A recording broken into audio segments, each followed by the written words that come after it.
Podcasting since 2005. This is the King of Podcasts Radio Network. KingofPodcasts.com.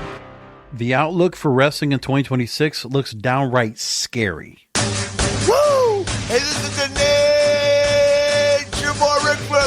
And believe it or not, whether you like it or don't like it, learn to love it. Because you have to listen to Wrestling is Real. It is the best thing going today. Woo! The worldwide leader of podcasting excellence. The King of Podcasts Radio Network proudly presents The Wrestling is Real podcast, because wrestling needs us. I'm going to be honest with you. The best wrestling that's going on right now is not in one of the promotions you would think. Personally, I've been looking at one particular promotion that shows up on YouTube regularly. That is really, I feel like it's where I'm at once again when it comes to wrestling back in the 90s. Or even when I was, really in the 90s, when I was watching wrestling, I was like, okay, I'm not so caught up in all the extra things that are going on in the Attitude Era. And I'm just like, okay, I get the gist of the good amount of wrestling that was going on in WWF and enjoying Austin, Rock, Taker, Mankind, the Generation X, all that, sure.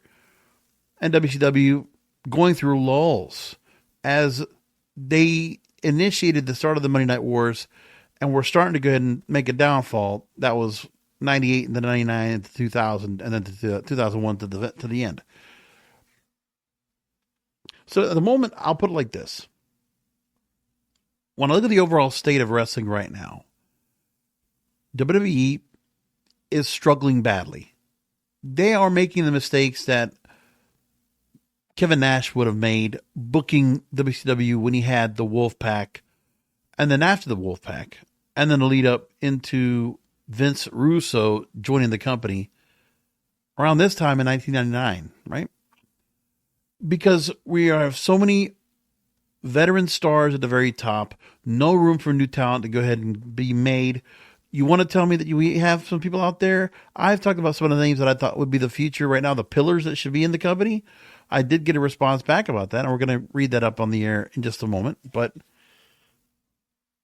when I look at the current lineup of things, the original thing I was just saying right now, the best wrestling promotion right now, in my opinion, is Major League Wrestling. Hands down. WWE, as I said, is struggling right now. They do not want to do any lengthy storylines.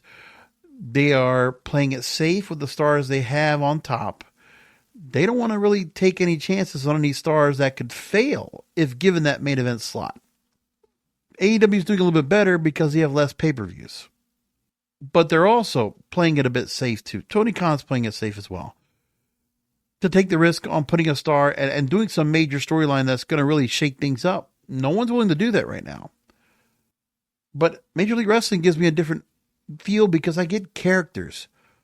I have really compelling leadership roles, and I have storylines that are going across and some stars that I'm seeing in here that are, and they're doing 2-hour shows, 2.5-hour pay-per-views on YouTube every month. And they're enjoyable. And they're just doing a better job. Look at MLW right now in their current storylines, okay? You have Matt Riddle, who was World Heavyweight Champion, Kings of Coliseum in January, cashed in his golden ticket after winning Battle Riot, right? Battle Riot 7. Then you have Riddle going up against Donovan Dijak, and they have that rivalry going on. Mads Kruger would get into a 3-way championship match against Riddle and Dijak, and Mads Kruger is currently the World Heavyweight Champion. And Kruger had a Gravity Gamble contract, so he had a way to get into the match to make it a 3-way and win. And then Mads Kruger goes into a storyline with Alexander Hammerstone, who's returning back. Mads Kruger is a very cool character. It's the character I didn't expect that was going to do well after Jacob Fatu left Contra Unit, but he's been really, really good. The other thing, too, that Alex Hammerstone has done with well is Matthew Justice, who kind of took the role that old Manser had, Mance Warner, took that spot. And they always do have something with hardcore matches. They do definitely have something with that. Then you have the middleweight championship going on right now. Mystico was champion, had to relinquish. And now you have a face-off right now with Ikuro Kwan and Templario, and the whole CMLL initiative being brought into the vacant world middleweight title picture and there. And then you have the Don Gatto storyline, which is absolutely, we don't know who this guy is. This gangster type character. You have Danny McBride being featured in vignettes here. Don Gatto being learning about his past. Appears at Fightland. Brings a pair of gold brass knuckles, which Akira Kwan were able to steal. And people want to know who Don Gatto is. Where is he in this whole mix? And then you have the leadership of Cesar Duran and Selena De La Renta in the whole mix too. Dijak being part of the Skyscrapers with Bishop Dyer. It's great stuff. I'm enjoying the storylines they have now in MLW because I have characters. Just more than the matches, because they do go storyline intensive. We also have a damn feud right now with Paul London and Paul Walter Hauser. I like that kind of stuff. It's a bit campy. There's matches that are very violent and very compelling, and even the cutting of the promos are pretty good. Ikaro Kwan going out there, give me Cool Kruger and the deep gravelly voice. Like it's just a cool looking character, and it's a throwback a bit to what I expected in wrestling. Whether it was WCW or TNA or WWE, and the kind of wrestling that I want. But I only get so much of that. MLW is not giving me a full weekly format. And NWA, they tape their shows so far in advance, it really is kind of hard to kind of like get into it. It's like even their new season, they're at NWA 77, which just happened, back in August? So I need something more. But getting back to my original point about how MLW is giving me better storylines than all the other promotions right now. It's where I'm at. And I've had a fascination with MLW since they returned to 2019. Being able to come back after COVID and the setup they've done. And, they quietly have done very well. They get good crowds for their shows. And they always got good talent. Killer Cross is coming back over to the promotion. Shotzi Blackheart is doing more stuff in that promotion, coming back over there too. Talk about a spot that has become the new Ring of Honor, even though we still have Ring of Honor. But Ring of Honor has become more of the developmental promotion or just another backdrop like NXT is to WWE. Because Ring of Honor, until Tony Khan gets a time slot for that on a legitimate cable or streaming outlet, he's going to kind of rough it. He's going to just go rough with it and kind of do his thing. And it's not going to have any kind of particular direction. I mean, he's doing storylines over there, but it's the major storylines in AEW that I am invested in that lead to the pay-per-views. That's really my interest. I don't catch myself watching Collision. I don't catch myself watching SmackDown. That's where I'm at with my television right now. And even tonight, I completely forgot about Dynamite, and I caught some highlights because I was watching basketball. NBA World Series, there's other sports going on. For me to go and think about wrestling right then and there, it's kind of the backdrop because I'm thinking, well, more and more, what television is really getting me interested? With MLW, it's like pay-per-views. They are giving me good matches, good storylines across the board. I am not bored by those shows. But that's where we are in wrestling tonight. As I record this program, it's going to be fascinating to go ahead and do a year-ender on this. Which, look, we got Full Gear and Survivor Series coming up, and we could talk about those and what's leading up to it.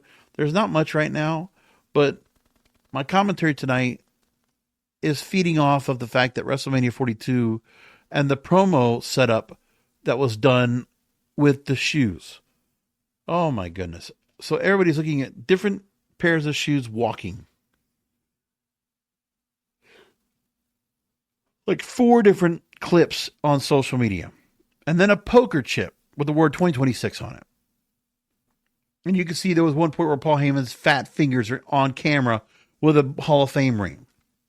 So thought it might have been like a new vision being formed. I don't know. But It wasn't that either. No, it's the same cast of characters being presented first and foremost for WrestleMania 42 in Vegas, going back to Vegas, as a matter of fact.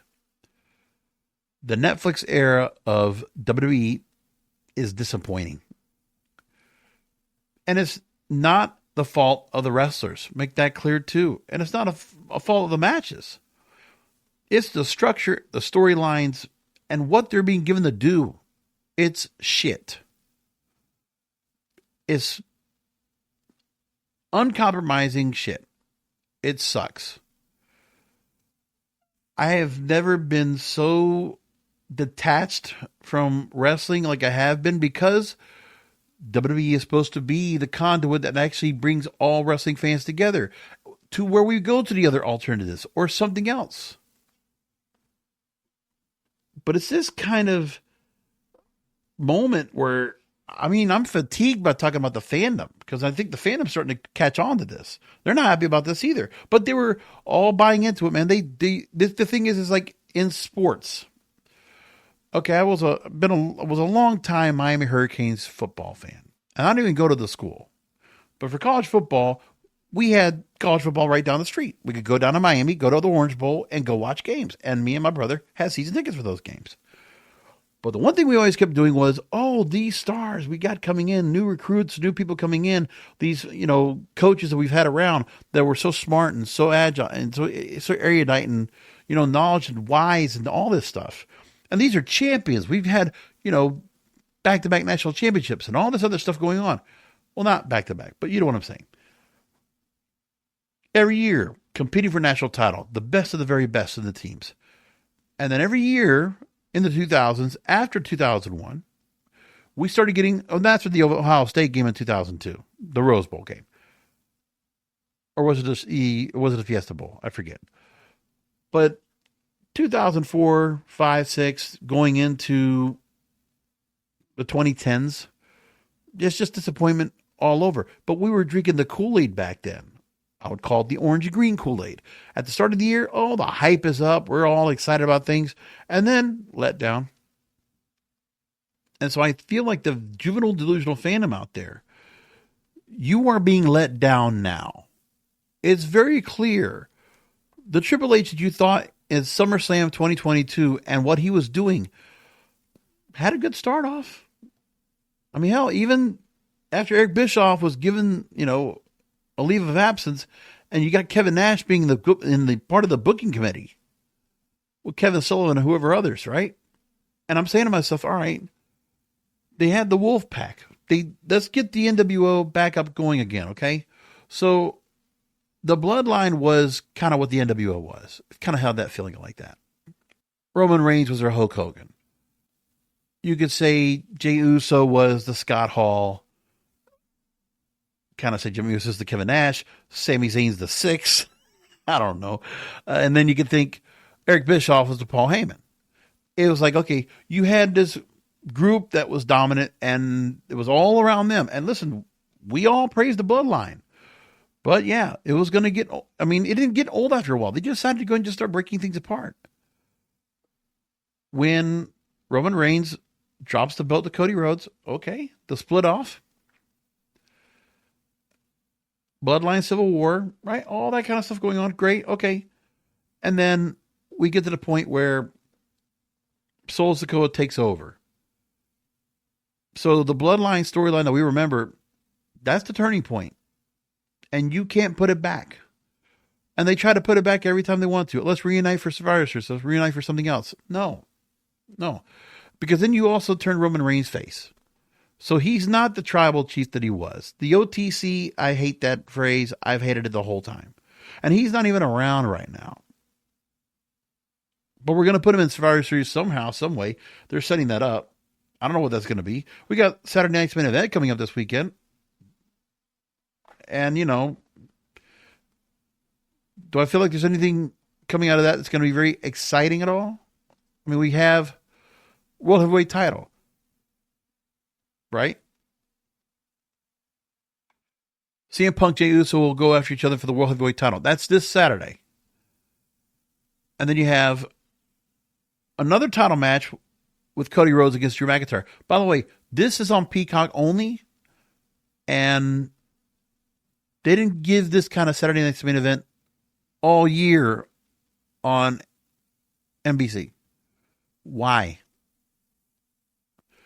I don't know if they thought that NBC was going to be a lame duck anyway, so they were like, why are we going to put that much effort into it? But, like, come on.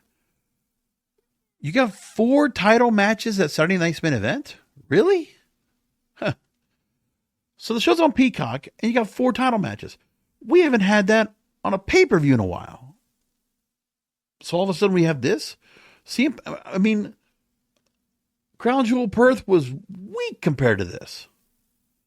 So CM Punk Jey Uso, we're going to get that match for the vacated World Heavyweight title. Then you have Cody Rhodes against Drew McIntyre, undisputed WWE Championship. Timothy Stratton against Jake Cargill. They set up that match now. Women's title. And then Dominic Mysterio against Penta and Rusev for the Intercontinental title. Wow. That sounds pretty good on paper. But like the setup for all these matches, Dominic Mysterio and his whole deal with Judgment Day and like setting up with that. And plus he has all that stuff with the Mega Championship and AAA. The IC title has just been a prop on him. Because, I guess he's defended it, but not really. I haven't really heard or really thought much about his IC title reign anyway. But either which way, like I said, he's a pillar. So I'm glad he has a match here. Penta Rusev? It's kind of just hodgepodge. But then Penta Rusev have been at each other, and now they're getting added to this 3-way title match. Anyways, not much rhyme or reason to it. The Jade Cargill heel turn on Tiffany Stratton, got that. And the Drew McIntyre attacking Cody Rhodes. But again, it's the same people on top on those big World Heavyweight title matches. Those 2 title matches for both brands, you got people been around forever. They've been pushing Jey Uso like crazy. Gave it to him, took it away. It's what it is.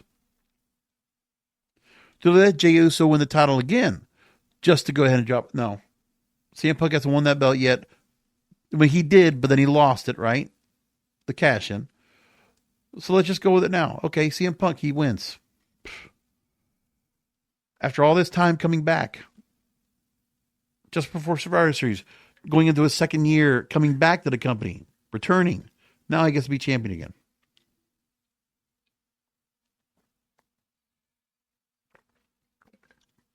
An absolutely oddball way to get there. Make that clear too. But, CM Punk has been champion before, so to put belt on him, okay, I understand that.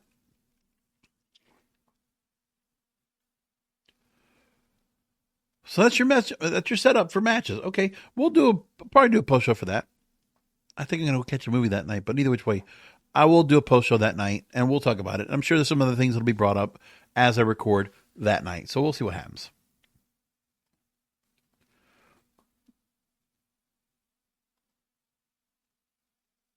But getting back to the WrestleMania 42 trailer.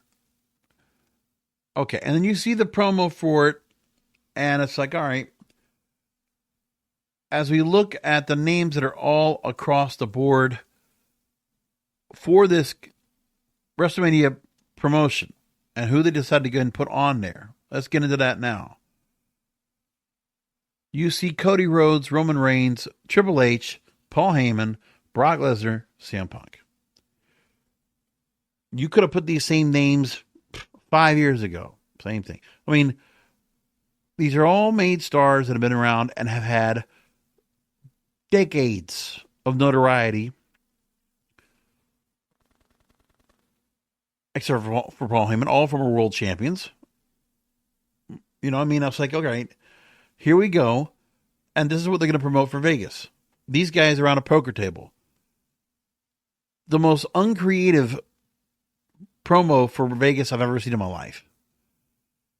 You see WrestleMania promos and you're like, oh my goodness. Dude, trying to look like gangsters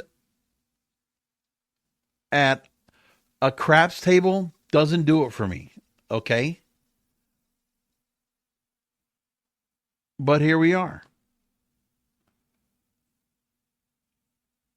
And I'm saying to myself, This doesn't feel like WrestleMania. I mean, and I know people are talking like that already. I know some of my fellow podcast wrestling brethren are saying that too. It's like, all right, whatever. Anyway, let's get into the promo itself and just play it back for a second, just so we can get the little taste of it. Oh, they say in Vegas, everyone's got to tell. A blink. A breath. A moment that can't be controlled. But the great ones, they use it to their advantage. They own it. They've got them right where they want them.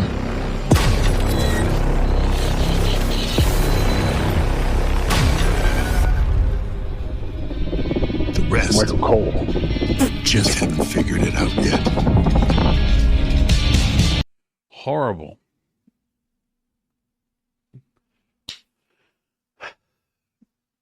Nothing about new stars. I don't even know what kind of idea they're going to have, if they're going to any real kind of setup leading up to WrestleMania next year. I don't know what they're going to have. And to think about the fact that you got other shows that are going to be 2-night shows they're going to have to try to figure out. It's a mess, this company. But it's this kind of mess before that WCW went through, that Vince Russo would come in and shake things up. And it didn't go well. But that Vince Russo moment's going to come to TKO eventually. I'm predicting Triple H will no longer be Chief Content Officer by the end of next year. Mark this podcast right here. Episode 969, October 30th, 2025. I predict Triple H will not be in creative control. I don't know if he's going to be out of the company, but I don't believe he'll be in creative control by the end of 2026. It's just an intuition, a feeling I have. Because in this moment, I can't expect WWE to continue to operate like this. The direction of NXT, TNA, the NXT TNA that I've called that, right? It's different than what WCW dealt with in the 90s, okay? There are a lot of differences. WWE is a powerhouse that have been able to go and buy some of their competitors. Just sweep them right up. They basically have TNA in a chokehold. By the way, we don't have a TV deal for TNA after Bound for Glory. What happened to that? Carlos Silva, you didn't get your TV deal yet. Yet this company continues to go and hold on to everything right now. Is that good for business? I'm just saying. TNA being controlled right now, and the fact that they do have Mike Santana who beat Trick Williams at Bound for Glory. We got that. Okay.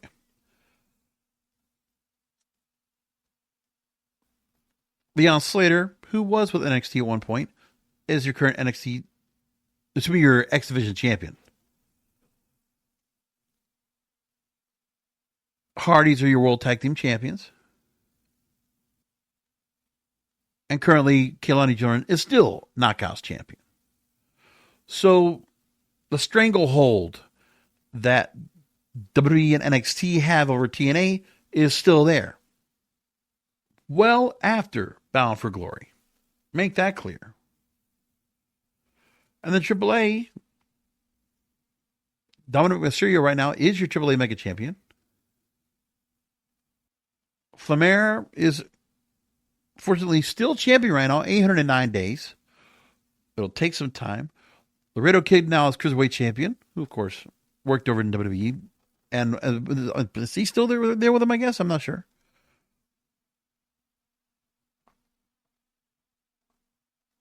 But also they have their own setup where there are champions right now in play that could easily go and become champions in AAA under the WWE banner, because WWE is in control of that promotion and what they're doing of it.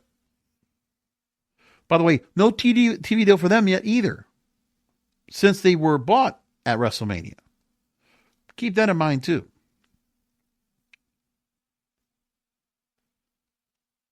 So where are we going with all that? I mean, the thing is, those companies are just taken under hostage. That's it. The opportunities for some of the younger wrestlers, the ID program basically folded. You got Evolve that they're using right now, and a lot of NXT stars are over there because they have nothing to do with them. You know, they're kind of like the lower end of the totem pole, and now they're just taking some of those folks and putting them to Evolve. There's just no rhyme or reason as to where they're going. There's just assignments for certain stars, and none of them are the main roster. None of them. You want to count Sol Ruka? I guess. I mean, you want to talk about, you know,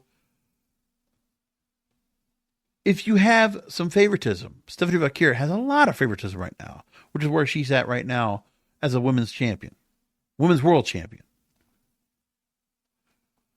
Ilya Dragunov and the United States title, that's favoritism. Pretty clear of that too. So Triple H, Shawn Michaels, whoever, they have their favorites. But there's nothing going on any of those shows that are compelling to me right now as it is. As far as I'm concerned, none of these TV shows right now on WWE or AEW are compelling enough to keep me invested into appointment viewing of their TV shows. For Mondays and Fridays for Raw and SmackDown, or for Collision and Dynamite on AEW on Wednesdays and Saturdays, or whatever night Collision's on. I don't know. So let me get to my original point. The comparison that I wanted to make. Creative is running in circles right now in the WWE. There is no progression of storylines. It is just running in circles. And it's a very good analogy of that. Because of who you keep seeing back in that world title picture. If Seth Rollins were not champion right now, if he were not injured, it's still the same cast of characters. Drew McIntyre, or Jey Uso, or CM Punk. You know, it's just like that. So I pulled a report together about the comparisons of where WWE is right now in the Netflix era. There's no impending merger because we don't have the AOL Time Warner deal 2000. That's not going on, or 2001. That's not going on here. There's none of that part. WWE has all these wonderful broadcast deals right now. Their ratings, regardless of Nielsen plus big data, are suffering. Netflix, you know, they're saying they're behind the scenes, they're satisfied with their product. Okay, fine. But I don't know if there is. The AI wrestling thing kind of subsided, but like it was a couple weeks ago, I was like, oh, wow, that's something kind of interesting. But, you know, I mean, there's nothing that's going to deter the company right now in the current form because you have all these former wrestlers going on right now. And it's the booking of wrestlers we've heard about with WCW because Dusty Rhodes might have had great ideas, but he's not necessarily like the right booker. Cowboy Bill Watts also might have been able to go and run promotions, but in the same way, wasn't the best booker. Jeff Jarrett in TNA might not have been the best booker. Book yourself to win the world title. Nah, maybe not so much. But at least he would get some of the younger stars and they would get some chance to be on the adrenaline rush, right? TNA Impact. I'll give him some of that credit there.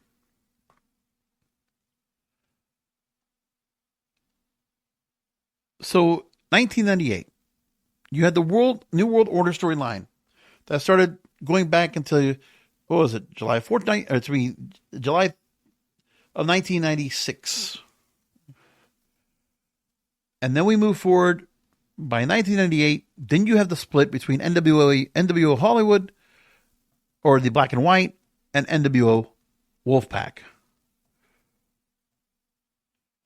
And that's where we're at right now. I mean, at the moment, you have the MFTs are kind of like fitting what was the lingering effects of the bloodline. And they keep changing something out of them, these little changes that they think is going to make the biggest difference. Let's put war paint on them. Oh, that's going to put asses in seats. I don't even understand why they brought him back to do this. Sol Sikoa is the only star in that group. Why he's not standing alone on all this, I don't know. But we have top-heavy booking. tone-deaf marketing, and corporate overreach strangling creative instinct. So there are 5 different aspects going on right now in what's going on here. But corporate pivoting is what changed things. Because when you lose that creative person in a big corporate company, that goes away. Vince McMahon was the creative conduit. Like Ted Turner was the WCW guy. He wanted creativity. He might not have created the ideas, but he was the trendsetter. He wanted wrestling. And he wanted to give whatever resources and whatever means necessary to make wrestling successful on his channels. And he did. But once Ted Turner lost some of his pull, he couldn't support Eric Bischoff like he once did. And that's what changed. Because Eric Bischoff, being somewhat of a visionary that he was, if he had Ted Turner's big, deep pockets, he could have kept going with things the way they were and spent all the money that he did and somehow make a lot of money off of it. But they spent a lot of money to make a lot of money. Difference now is that TKO is a real structured corporate company. They are micromanaging, and they are making sure that they are keeping their expenses limited to make as much profit as possible, because they did incur debt off the UFC deal. But when TKO picked up WWE, UFC is part of their debt now. Like, WWE is also responsible for that debt because they're in that same company under the same fold. So both companies and their other ancillary companies, whether it's the Professional Bull Rodeo Tour or boxing or whatever else, is going to make up that $3 billion debt. But either way, TKO, Vince McMahon getting out of the deal, $9 billion in stock, or basically in stock equity. He's been out. It's been more than 3 years. And, Triple H being considered, he could do the same thing that Vince McMahon can do. No, he's proven he cannot. He had a good thing going in. It wasn't great, but it was really good. People were really happy at that point, SummerSlam 22. Ever since then, it's changed. A lot has changed. We're getting pops. Returning stars, we make a big deal out of that. Or we get, when title changes happen, they don't even happen on pay-per-view, they happen on TV sometimes. There's just not any real rhyme or reason for it. Not real strategy, really any kind of plotting or planning to it either.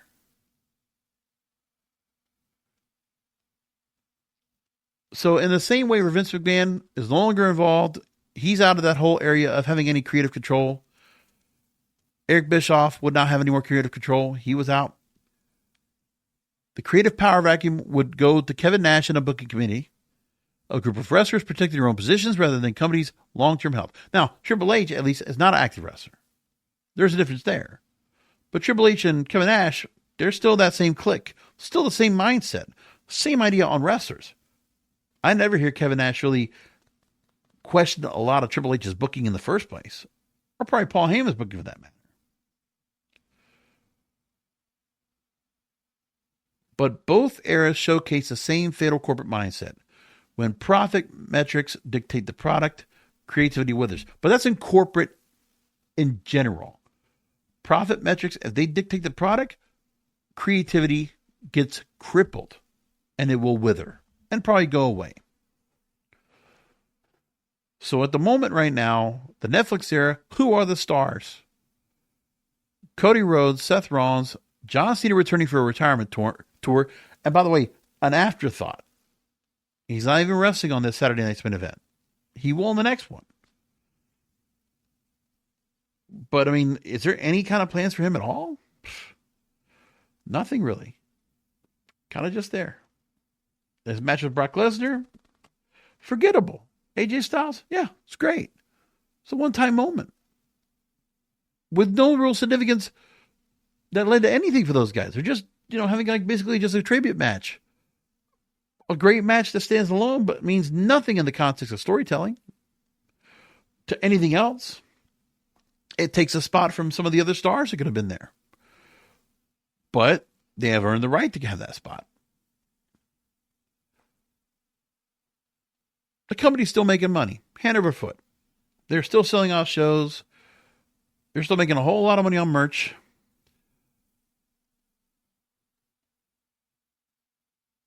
In WCW, we had the Wolfpac, and the split of red versus black had endless variations of the same angle.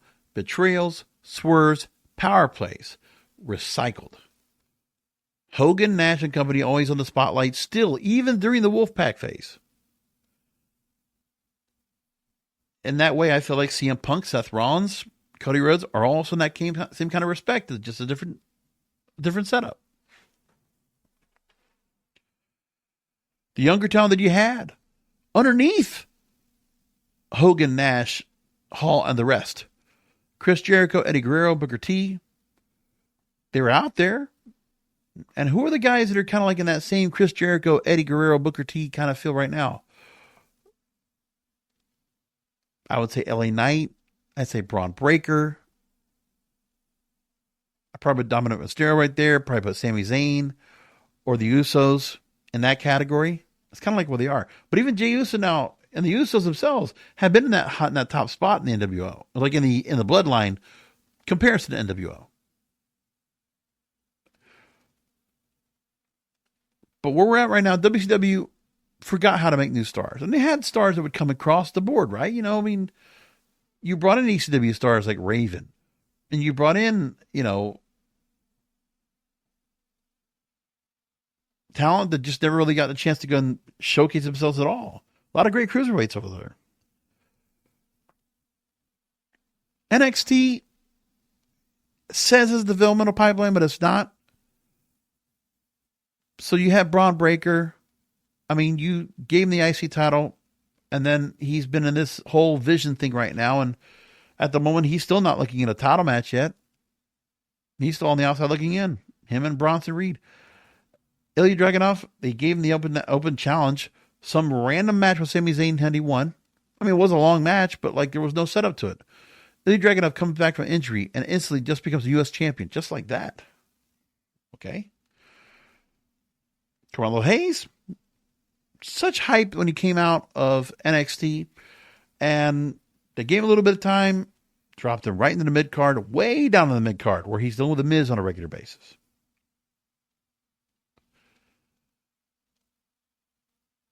Then you have the death of authenticity, right? In WCW, storytelling was incoherent and self-indulgent. You'd have shock value for the pop. WCW did that. Kevin Nash and his booking committee would do that. And that was the old time because they were trying to go and get ratings because they were losing on ratings. And they had to try to do something trying to keep ratings. So they were just trying to get the pop, trying to get the rating. Pop the rating. Pop the rating in WCW. And WWE is just get to pop the fans. And that's it. Now, don't get me wrong. WWE right now does their job to get the fans engaged. They have gotten their fan base, the most loyal fan base, to come back and start buying tickets. And now they're willing to go ahead and gouge them like crazy. And they're unabashed. They're not afraid to say they're doing it. They're happy to go and ask somebody like $30,000 to go and get tickets over 2 nights for WrestleMania. They don't care. And they'll get those prices.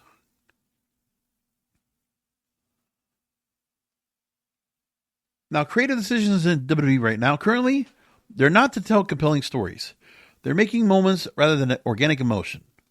Every feud is a streaming-friendly highlight reel. Nothing's live and unpredictable, which makes a TV irrelevant. And that's across the board, by the way. Live and unpredictable. It's now rehearsed and risk-free. There's nothing that matters in WWE, and in some cases AEW, except for the pay-per-views, where it doesn't matter if it's live or not. The only thing that we used to care about if we were watching it live is that if it was taped, you'd have spoilers. Otherwise, it doesn't even matter right now because the live component of either of these shows is not being utilized well. Not at all. Not at all. I'm actually still kind of surprised that ratings for a show that might be live or on tape still does the same thing it does. For Collision, it's always taped. It's not always live. But people complain about the fact that it gets 314,000 viewers, right? But the live component, what are these shows doing that are doing live that's making any difference? There's more predictability in Major League Wrestling than there is in any of these other shows. More than in NXT or TNA or Ring of Honor.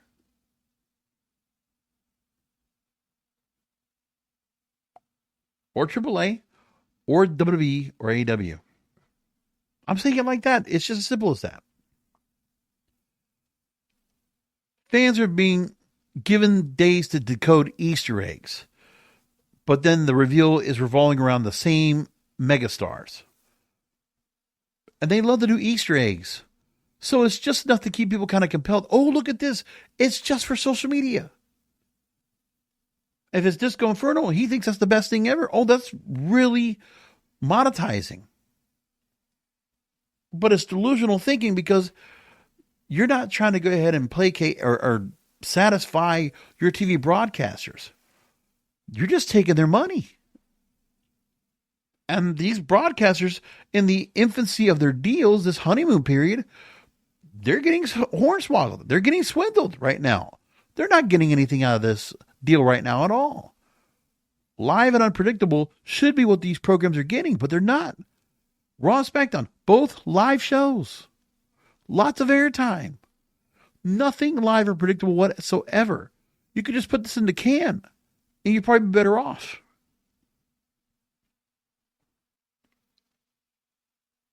Now, the big difference also there was with WCW's fall and WWE's current dominance is also the strength or weakness of their competition. WWF had competition. Even though we didn't talk about the WCW, if it was just kind of faltering, we had ECW. And keep it like this right now. I'm back at that mindset again. Because if I felt there was a little bit of faltering between the Attitude Era that was going on and was getting saturated by the time 1999 rolled around, okay, it was clear that the domination was being felt by WWF. World Wrestling Federation was okay. They were kicking ass and all across. And WCW was just kind of struggling. And I'm always the underdog, always going for the underdog brand. But ECW was the brand that was really getting me compelled. Hour-long shows, Saturday nights at 2 a.m. on Sunshine Network, and watching those pay-per-views 4 times a year. So building up to 4 pay-per-views a year, that worked for me.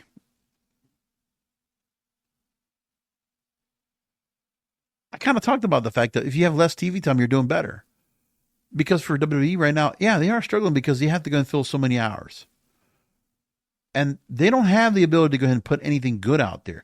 Now, granted, the rest of the TV landscape is struggling also to try to put out TV that's compelling and good. How many good scripted shows are out there? Not many.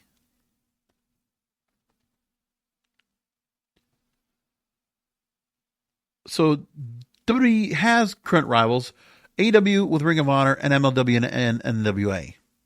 But none have that cultural heat. They're not main. They're not. I mean, AEW is somewhat mainstream, but not. The others are not. MLW and NWA, they are on the outside looking in. At least we have access to them, which is nice.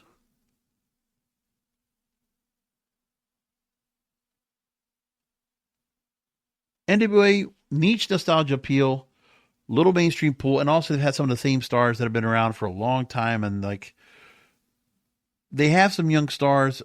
It's just tough because the talent pool is very tough when you're not one of those major 2 promotions. If you're not trying to go work with Tony Khan or work in WWE and TKO, it's tough.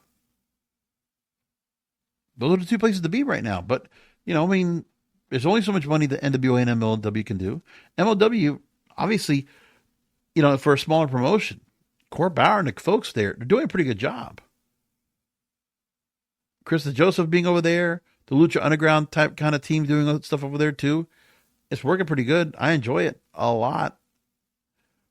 And MLW, when you see certain stars that are heading out, yeah, you might see them in the random GCW promotion in some pay-per-view that they're doing over there, but how many times do you can see certain stars and they fall away from WWE, they go to MLW. I mean, after the time of Killer Cross, what does WWE do? You know, they had Killer Cross and Scarlett. Well, the gimmick, they're just going to go ahead and amplify Aleister Black and Zelina Vega instead. That's what they're saying to themselves. Okay, it's like a screw you to Killer Cross. Okay, we're taking your gimmick, basically, and we're letting Aleister Black and Zelina Vega do it. We don't need your couple. We don't need two of the same thing. It's basically what they said to him. But the other thing that they're doing right now, which is taking away across the board, because WWE doesn't have the talent that they should have all in the right place. The NXT thing is a mess. They have good talent that they could have brought up to the main roster. Their animosity with anything that's Tony Khan involved, they don't want to go ahead and put up to the main roster. Ethan Page, Ricky Saints, Blake Monroe are examples. Jordan Grace, who's not Tony Khan, involved, but either which way, the TNA thing, it's like anybody that's in those brands, they don't want to have anything to do with. Something about, okay, Scott D'Amore or Tony Khan involved. They don't want to do anything with them. That's it. Dare I say, if MJF would have ever taken a deal to work in WWE, he probably would have been thrown in NXT. I guarantee you. I feel positive even more so now. And MJF is doing off other things right now, so he's not the main focus there. I mean, it's something to be said where AEW does lack a bit without MJF in that lineup. When he's not out there working, I lose interest because he is the most compelling person they have on that brand. I like the wrestlers over there, but you want to tell me the one wrestler that gets my attention and I will watch on a regular basis? Maxwell Jacob Friedman. Still by far one of my favorite stars. And where has he been, on top of everything else? MLW. He even went back to MLW to face Mystico. How about that?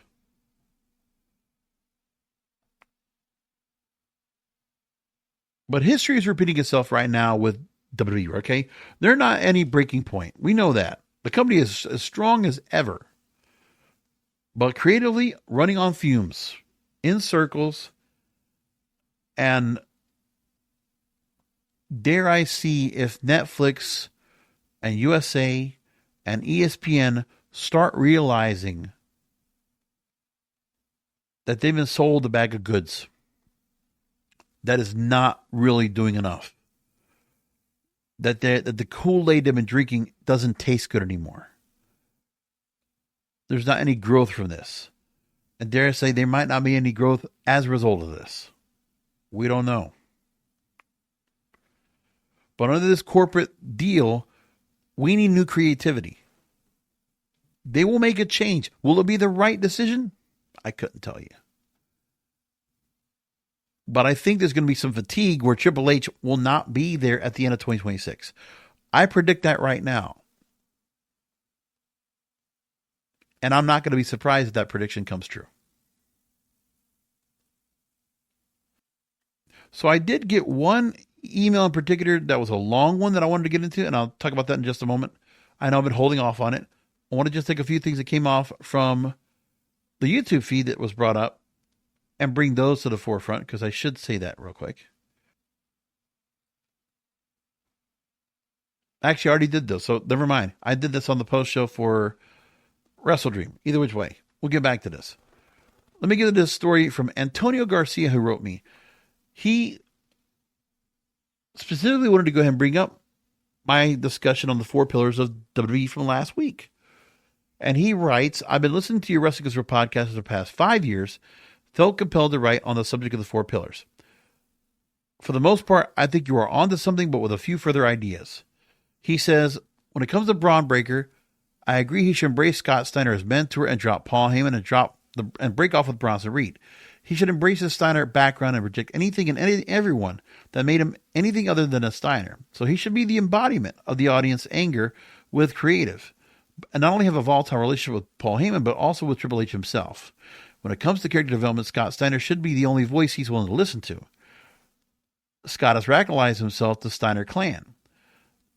And I could see him adopt some of the same alpha male aspect of Scott Steiner, but turn it into his own unique personality. For Jacob Fatu, he thinks I hit the nail on the head that he should be a destructive force to destroy the MFT, become the loner on the roster that everyone is afraid to mess with. But I think he should stick with the style he's adopted. It gives him some realism that casual audience can relate to. Well, it's pretty much his moveset from when he was in MLW anyway.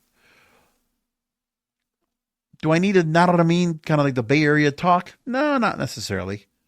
It's fine. It's his character. He wants to do it because that's really who he is. I enjoyed the Contra Unit version of Jacob Fatu, but that's okay. You know, I mean, if it works for him and everybody's into it, obviously he got over raw talent. You cannot dismiss raw talent like Jacob Fatu because overnight he did it. For Trick Williams, he says, I agree with you again. He needs to be someone that can verbally take out his opponents, and he needs to be a pusher of his merchandise. Develop his own style and fashion that will appeal to the audience that would want to dress like him. A valet is an excellent idea for him, a strong woman who decides who is worthy to speak to him. Well, I mean, would love to go and see that. And I mean, it doesn't have to be his girlfriend. It could just be anybody. Let's just get somebody that would work with him in that space. He disagrees about Dominic Mysterio. I can see him turning Dirty Dom into a face character. Then, true, he needs to break off the Judgment Day, but I can see him taking the Women of Judgment Day with him. Rather than going down the stereotypical path of having Liv Morgan angry over being jealous of Roxanne Perez giving him attention, have her rather share him than lose him. Have Dirty Dom lead a stable of women he helps get over like he did for Rhea Ripley. He can still be world champ as that character. It would be a tweener. Not of a great character, but also not despised either. And then he says he doesn't think that Jey Uso and CM Punk are going to have a clean match. There will be some DQ finish at Saturday Night's main event. You know, they want to do Survivor Series, so they're not going to go and put a title match there. They're going to probably just try to get it all cleaned up. So CM Punk winning, that's what I expect to have happen. And something will happen where Jimmy Uso will get involved in the match, and then the Usos will face each other. And there will be a big rift with the Bloodline. Something like that, I figured. I don't know. I'm just making it up as I go. And then Jay's like, I'll see the light. You and Roman are right. I need to stay out of your way and let you be a champ. Saturday night's main event, Jimmy will cost Jay the match and become a heel. CM Punk becomes champion. But with the negative reaction there is around Jay winning the Battle Royal, it seems the audience is willing to break Jay as a heel. If they do that, Jay should just win the title. Give him immediate hate and boot out of the arena. But the problem with Jey Uso is he can't do promos now. Look at how he was when he was champion before. He's not a good champion in that respect. He needs a mouthpiece at that point. I mean, as the Usos, they always work well as a tag team. Individually, they can wrestle great as singles wrestlers. But they both kind of lack on the promo department when they're on their own. If they don't have someone to bounce off of. It's rough. And in all this, Roman Reigns, who is the one guy is so important.